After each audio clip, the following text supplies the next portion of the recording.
Assalamualaikum dan salam sejahtera. Nama saya Muhammad Zafri bin Rusli dari kumpulan BHSK 115 ingin membincangkan mengenai refleksi diri terhadap rukun negara. Rukun negara adalah ideologi kebangsaan Malaysia yang telah dibentuk pada 31 Ogos 1970 dan diperkenalkan berikutan peristiwa 13 Mei 1969 yang telah melemahkan perpaduan antara kaum di Malaysia. Tujuan utama rukun negara dibentuk adalah untuk membentuk perpaduan yang kukuh. Terdapat 5 prinsip rukun negara, iaitu kepercayaan kepada Tuhan, kesetiaan kepada raja dan negara, keluhuran perlembagaan, kedaulatan undang-undang, kesopanan dan kesusilaan. Kepercayaan kepada Tuhan dimasukkan sebagai bangsa dan negara ini telah diwujudkan atas kepercayaan yang kukuh kepada Tuhan.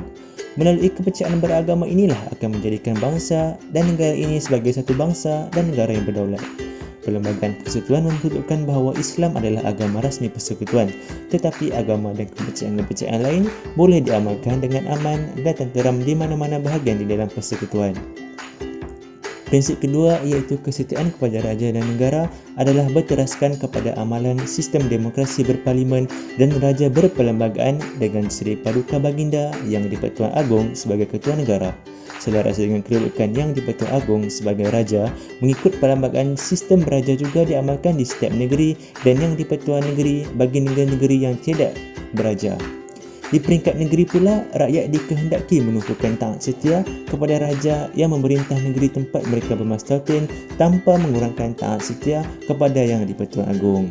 Seterusnya, prinsip ketiga iaitu keluhuran perlembagaan yang menekankan perlunya rakyat menerima, mematuhi dan mempertahankan keluhuran atau kemuliaan perlembagaan negara. Perlembagaan negara adalah sumber perundangan yang tertinggi dan berfungsi untuk memberi perlindungan kepada negeri, rakyat dan hak dan keistimewaan mereka sebagai warga negara. Prinsip keempat rukun negara adalah kedaulatan undang-undang. Keadilan yang diasaskan atas kedaulatan undang-undang menunjukkan bahawa setiap rakyat adalah sama taraf di sisi undang-undang. Selain itu, kebebasan asasi juga terjamin bagi semua warga negara Malaysia. Undang-undang negara yang berasaskan perlembagaan perlu diterima dan dipertahankan kedaulatannya.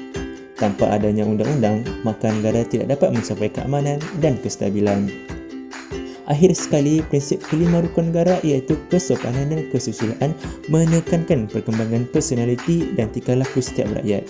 Ianya bertujuan untuk membentuk warga negara yang bersopan santun dan bersusila selaras dengan kempen budi bahasa dan nilai murni yang dijalankan. Sifat individu yang bersopan santun dan bersusila adalah paling bermakna dan amat penting dalam konteks perhubungan antara satu sama lain dalam masyarakat berbagai kaum di dalam negara ini.